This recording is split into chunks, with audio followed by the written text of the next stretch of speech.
Okay, so I'm Rosetta here from the Academy of Social Work and Early Intervention.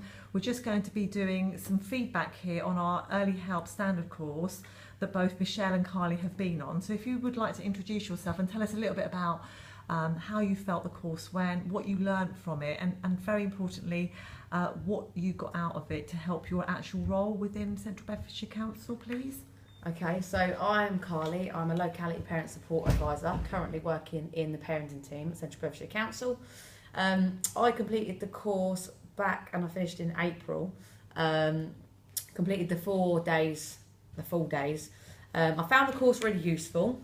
My feedback has been that I would recommend this course for any new starters out there. Firstly, I just believe that for me, I've been in this job however many years now, I just found that it's just going through what maybe bits I already knew, but just putting it into practice again and actually having an award, a certificate for this to say that what I'm doing is actually right. I think a new member of staff, it'd be absolutely amazing because a lot of people don't understand what early help is, and I just think it breaks it down into sections, and I just think it's really useful to be broken down and to actually explain what early help is and to understand it a little bit more. Michelle, do you want to input on that? Thank you, Kylie, that's great. I'm Michelle, I'm from the childcare team here at Central Bedfordshire as well. We support childminders and settings throughout Central Bedfordshire and part of a team. I attended the same course Kylie did, and I found the course useful from a perspective of further qualification without it being higher qualification, I suppose. Moving on from my level 3 and level 4, it embeds information I already knew. It gives me insight probably into different aspects and breaks down things for you. So I agree that for a new member of staff, it would be a really good idea for people to understand the history of where we got to where we are now and why we do things this way, why there's processes, and how to use those processes properly as well for maximum effect, I suppose, and impact on children's learning and safety and welfare.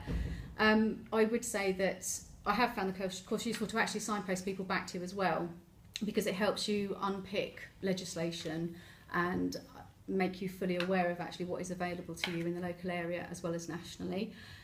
Best example I can give, I use it quite a lot, probably I'm not really realising it, but I had a question from a childminder with regards to what kind of barriers there could be in place for parents with regards to cultural barriers. And we talk about the normal, about how you safeguard children from religious purposes for meals and menus and things like that, and how a childminder can be in control of a menu so parents don't have to bring food, so you never have to worry about that.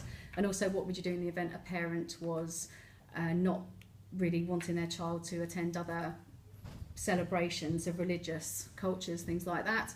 But the one thing that I remembered from the course was even down to parents and how religion and cultures and respect affects parents. So a parent may not look you in the eye, for example, as a sign of respect, whereas you may not realise that if you didn't know what the cultural history of the family were. And then how do you then further on point that out, make other parents aware within the setting to make sure that everyone doesn't see it as a sign of disrespect, and it's something that needs to be really made available appropriately and sensitively, and that's a good way of unpicking things. So I use it all the time, I think, but that was a good example that happened only last week. So there you go. Thank you and very also, much. I'd just like to add in there as well that during the course, I think we had a really good trainer, which I think one of the major things about going on any training is that if you've got a good trainer who's passionate about the course, then they will, even if you don't want to be there, they'll make you want to be there. So it's just literally, we had Jenny Murdoch that was our trainer, and she was absolutely amazing, and she zoned in on each one of us and our different learning styles. So for me, I'm very much a visual learner, so she zoned in on that, and for you, Michelle, yeah, same visual learner. So she zoned in on us as individual people, even though we was in the same course. So I just want to say that she was, I think she's made this course worthwhile doing, and also I think she made it a lot easier for me to pass. It's not only that, but it's also the local knowledge as well. I think it's really important to have somebody from the local area, and with her knowledge as well, with Central Bedfordshire's procedures, that was really good, because she was giving you factual to your job, whereas sometimes it's textbook. And I think that was brilliant. And she knew the area, so that made a massive difference. So, Fantastic. Thank you Brilliant very much, course. That's great. Thank you for your Really time. good. Thank you. Thank you.